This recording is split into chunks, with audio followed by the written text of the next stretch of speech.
কলগাছিয়াৰ দেউকুৰাত দমে দমে উদ্ধাৰ হ'ল বিস্কিট। অংগনবাড়ী কেন্দ্ৰৰ জৰিয়তে কণ কণ শিশুৰ বাবে আবণ্টন দিয়া বিস্কিটসমূহ উদ্ধাৰ কৰা হয় এখন দোকানৰ পৰা। দেউকুৰা গাঁৱৰ আব্দুল আল কাফিৰৰ দোকানৰ পৰা 400 বিস্কিট উদ্ধাৰৰ পিছত সৃষ্টি হয় হুলস্থুলীয়া পৰিৱেশৰ। 147 অংগনবাড়ী কেন্দ্ৰৰ কৰ্মী ৰৌচনাৰা খাতুনৰ বিৰুদ্ধে বিস্কিটখিনি বিক্ৰী কৰাৰ অভিযোগ উত্থাপন হৈছে। ৰাইজে সোধা পোছা কৰাত দোকানখনৰ গৰাকী আব্দুল আল কাফিৰে অংগনবাড়ী কেন্দ্ৰৰ কৰ্মীগৰাকীয়ে বিস্কিটসমূহ বিক্ৰী কৰাৰ কথা স্বীকাৰ কৰিছে। ৰৌচনাৰা খাতুনৰ বিৰুদ্ধে বিহিত ব্যৱস্থা গ্ৰহণ কৰাৰ দাবী স্থানীয় ৰাইজৰ। বিস্কুট কিহৰ বিস্কুট এইবিলাক? আৰু অংগনবাদীৰ কোনে বিক্ৰী কৰিলে? এই সাধাৰণ দাদাৰ বৌ। কি নাম? তোৰ নামটো নাজানো মই। কোনে হয়? কি হয় অংগনবাড়ী কেন্দ্ৰৰ কি হয়? কৰ্মী। কৰ্মী। কিমান টকাৰ বিক্ৰী কৰিছে বিস্কুটবিলাক?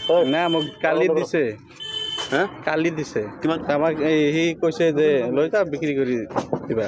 চৰকাৰী অংগনবাদী কেন্দ্ৰত ছাত্ৰ ছাত্ৰী নাই নেকি? সেইটো আছে ডেইলি দি থাকে। তেন্তে বিক্ৰী কৰিব কিয় দিছে?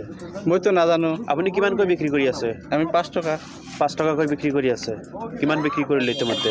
আপোনাৰ 20 টকামান বিক্ৰী কৰিছোঁ। আৰু কি কি বস্তু বিক্ৰী কৰে কৰ্মীয়ে?